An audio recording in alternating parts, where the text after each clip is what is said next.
할렐루야. 7월 21일 수요일 새벽 기도를 시작하도록 하겠습니다.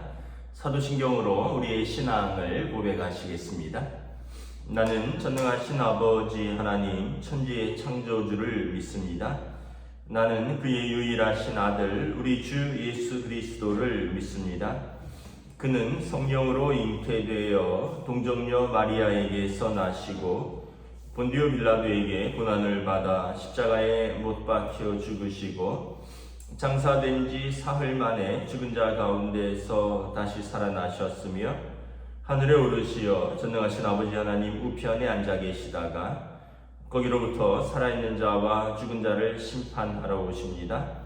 나는 성령을 믿으며 거룩한 공교회와 성도의 교제와 죄를 용서받는 것과 몸의 부활과 영생을 믿습니다. 아멘. 찬송가 365장 찬양하시겠습니다. 찬송가 365장입니다.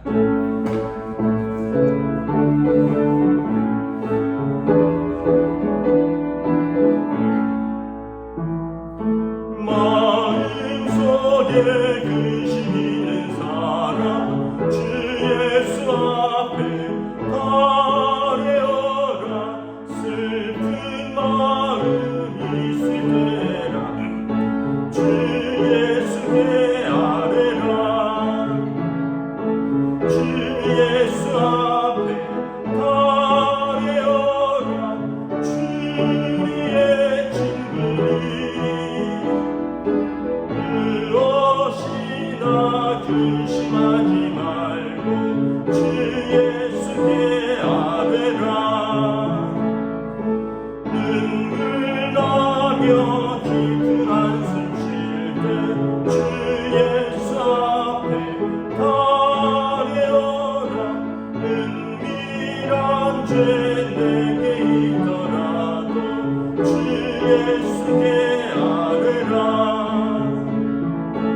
주 예수 앞에 아뢰어라 주의 친구니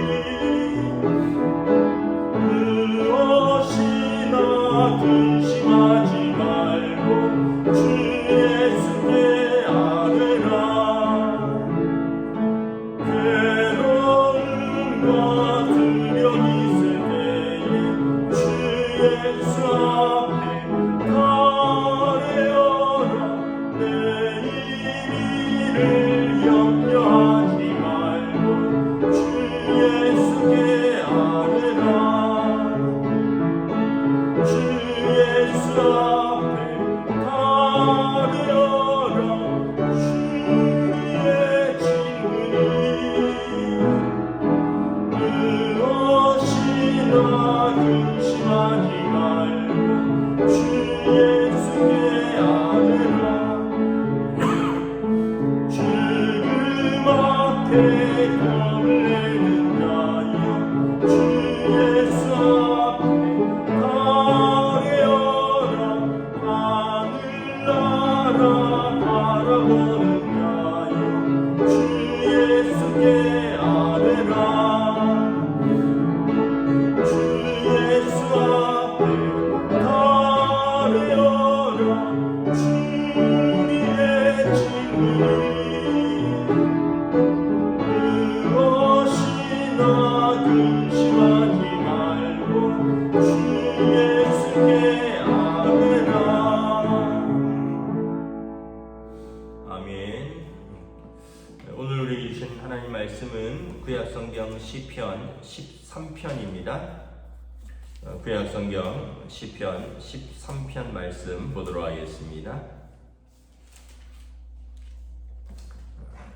다 찾으신 줄 알고 저와 여러분들이 한 절씩 교도하도록 하겠습니다. 구약성경 시편 13편 말씀입니다.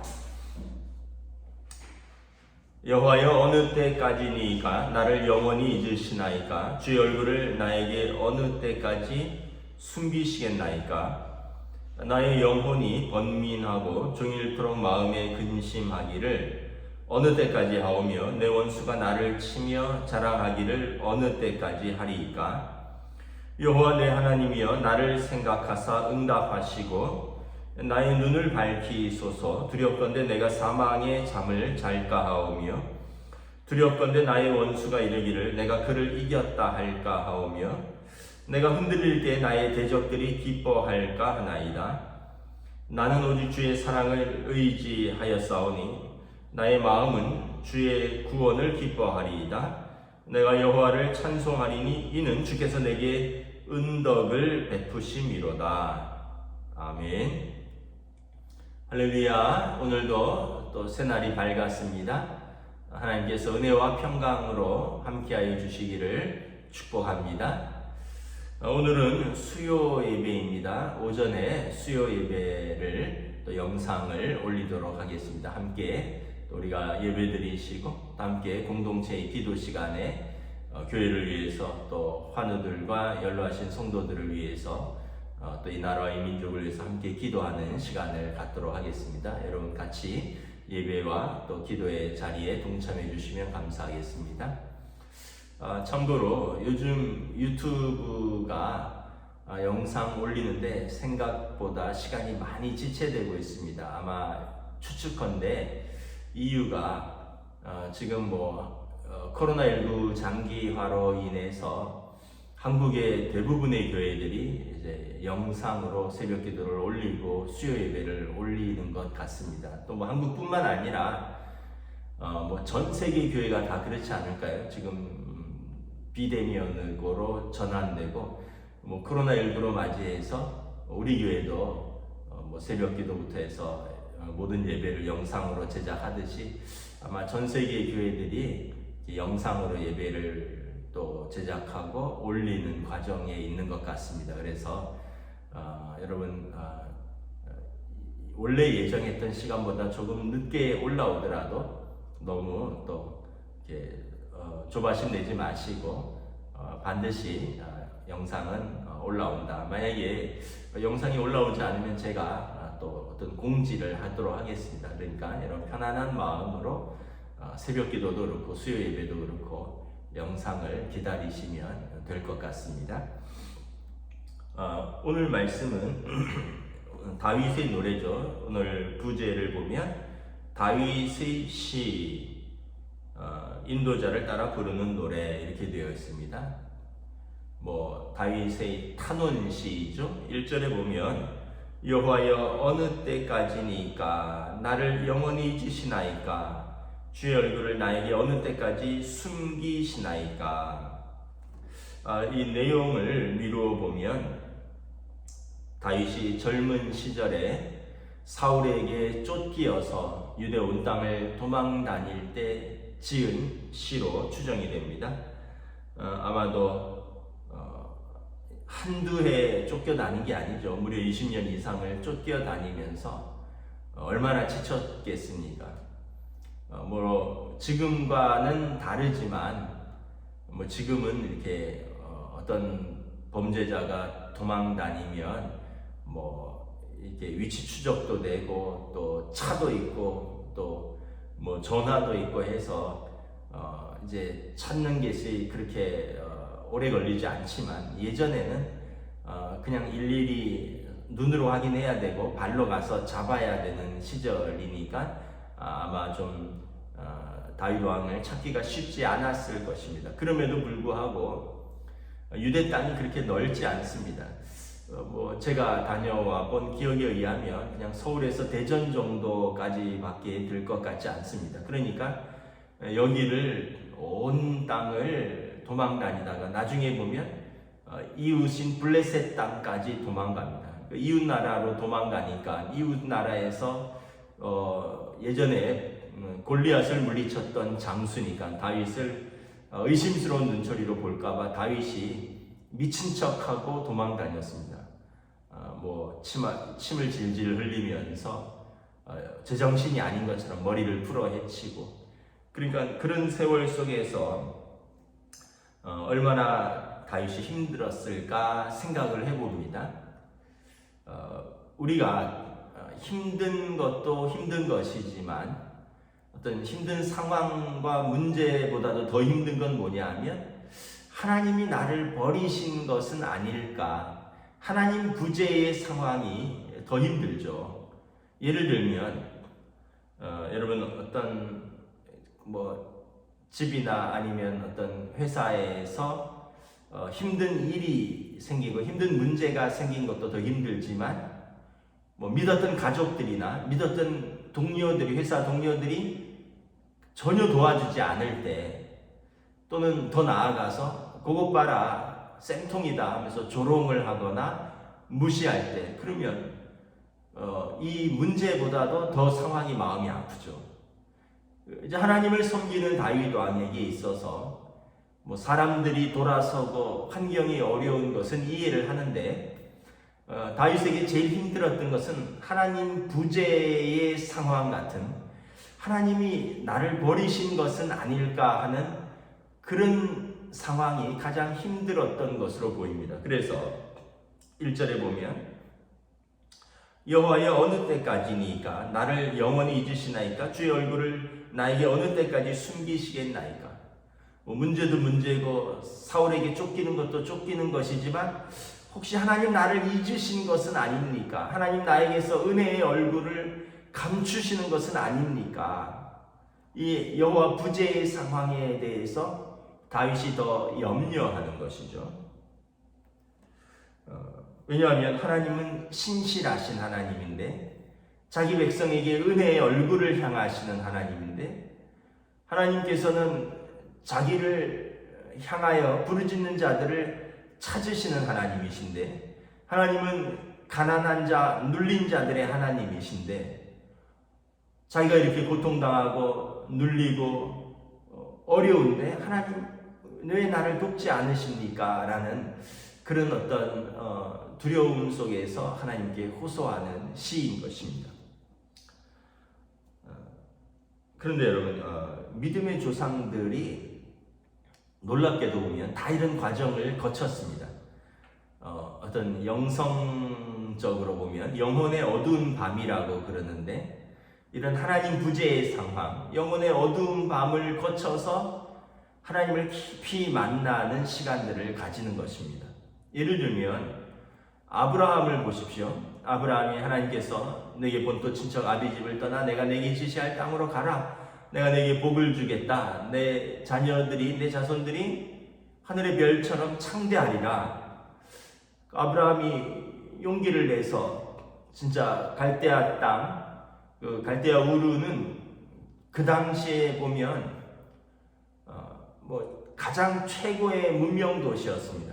갈대아 땅 우르는 메소포타미아 문명의 중심지이고, 그 당시 어떤 쐐기 문자가 발명된 아주 문화의 최첨단을 달리는 그런 도시였습니다. 강가에 있었고 또 여러 가지 문화가 발전된 그 도시였지만, 그 우상의 도시를 떠나라는 하나님의 말씀을 듣고 아브라함이 용감하게 떠났습니다.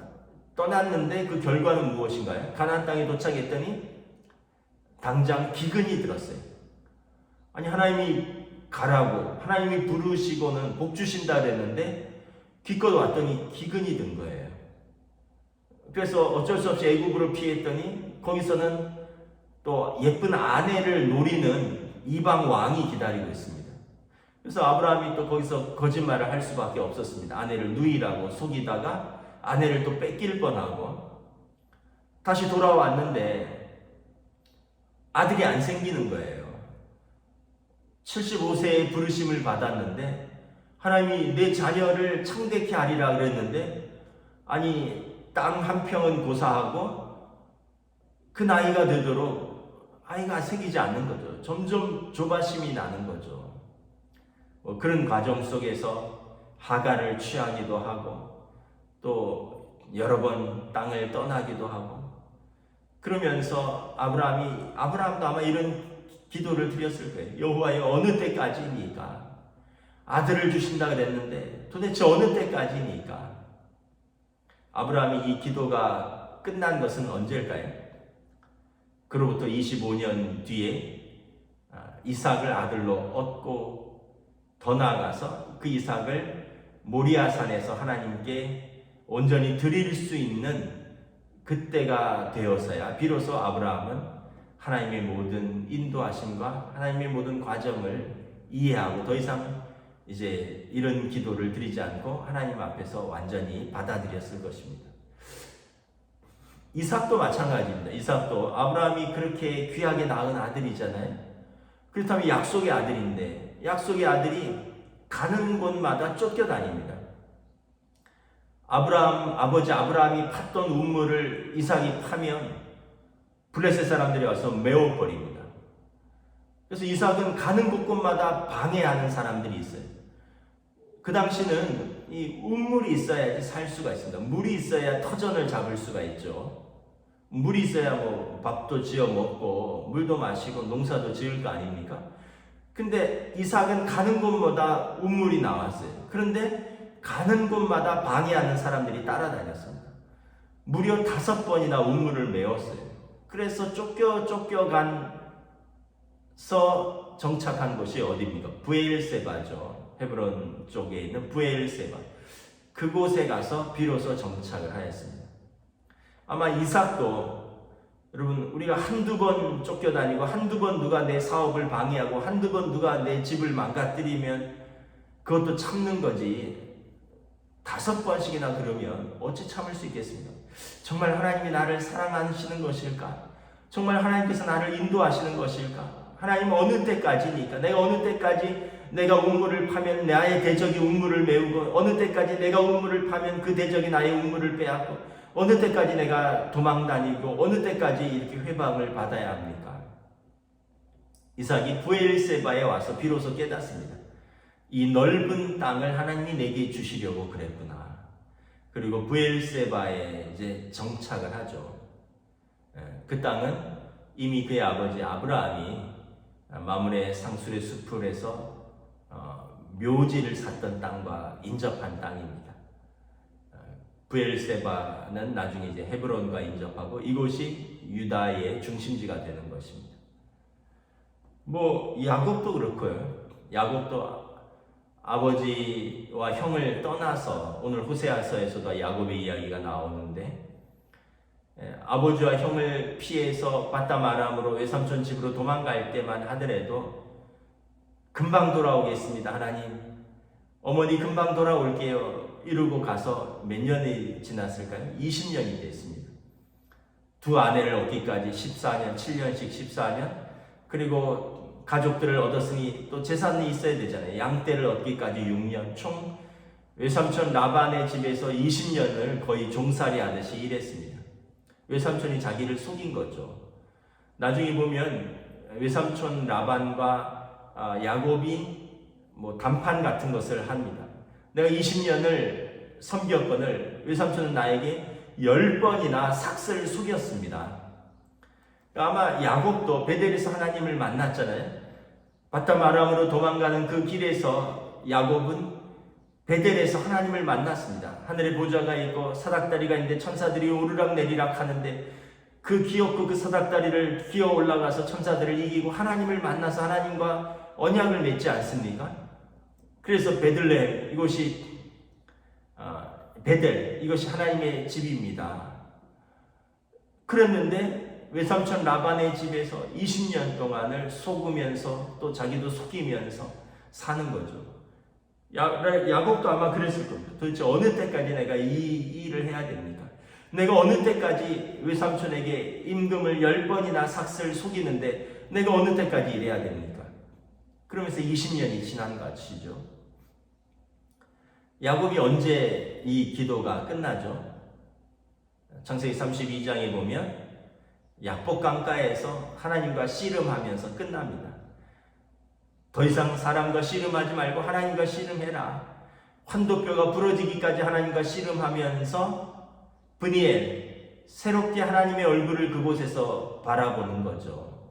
그러면서 야곱도 인생의 모든 어떤 방황 또 하나님에 대한 영혼의 어두운 밤이 지나가는 것입니다. 뭐 모세도 그렇고 모세도 광야 40년 이스라엘 백성 인도하면서 여러분 출애굽기 민수기 읽어보세요.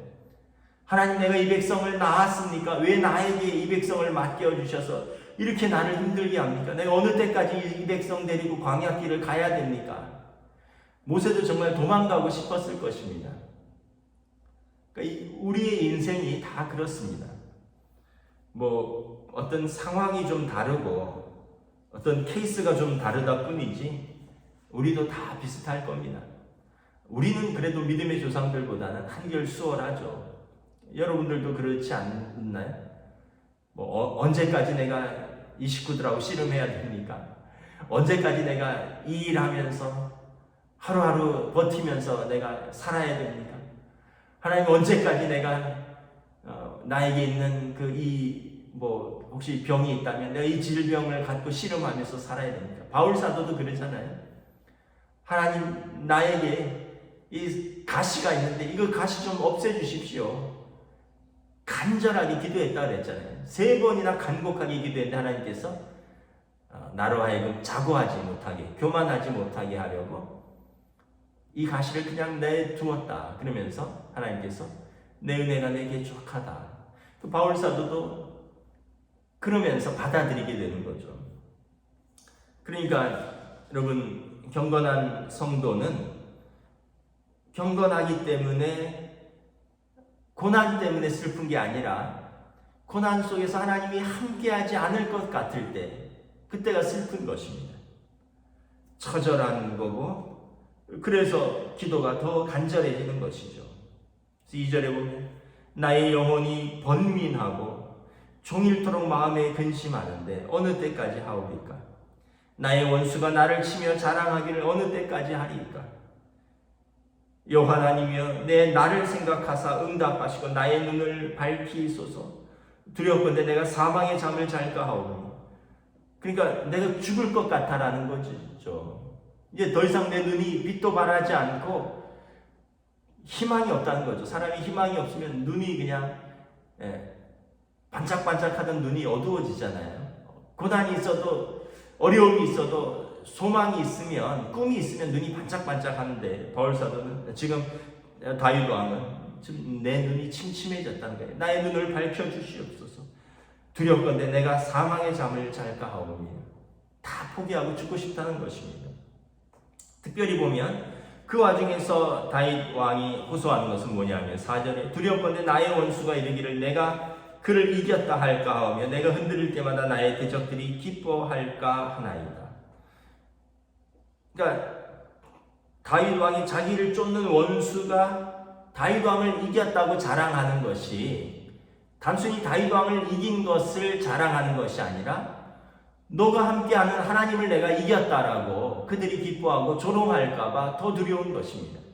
다윗 왕은 이 고난의 순간에도 내 원수가 나를 이기는 것은 나와 함께하는 하나님을 이겼다라고 너의 하나님이 어디 있느냐라고 하나님의 영광을 가리고 하나님을 조롱할까봐 나는 더 두렵다는 것입니다. 모세가 여러분 그렇게 기도하지 않습니까?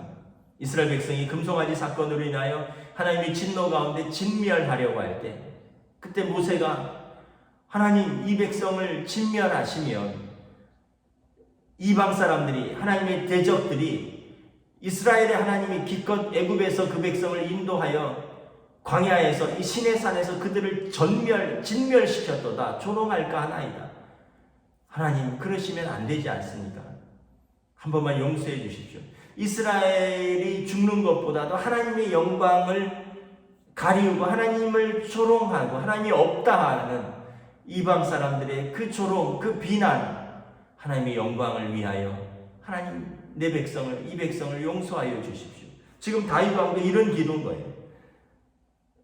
내가 눈이 침침하고 내가 사망의 잠을 잘 것 같이 내가 고통스러운데 더 두려운 것은 나의 원수가 이기기를 내가 다윗을 이겼다 할 뿐만 아니라 다윗이 믿는 하나님이 도대체 어디 계시느냐 그러면서 하나님을 조롱할까봐 그것이 더 두려운 것입니다. 이것이 다윗 왕이 일반 성도와 다른 그 믿음인 것이죠. 그래서 하나님이 실패할 수는 없습니다. 그러므로 하나님 나를 도우시옵소서 이런 기도가 되는 것이죠. 그래서 다윗은 5절 6절에 나는 오직 주의 사랑을 의지하여 싸우며 나의 마음은 주의 구원을 기뻐하리이다. 내가 여호와를 찬송하리니 주께서 내게 은덕을 베푸심이로다. 결론은 무엇인가? 결코 창조자이시고 구원자이시고 온 땅을 다스리는 하나님을 세상이 조롱할 수 없다는 것입니다. 그렇다면 그 하나님이 신실하시고 그 하나님이 구원의 하나님이신데 나를 구원하시지 않겠느냐? 그러면 나는 지금 고통스럽고 어렵지만 나를 구원하실 하나님의 사랑을 의지하겠습니다.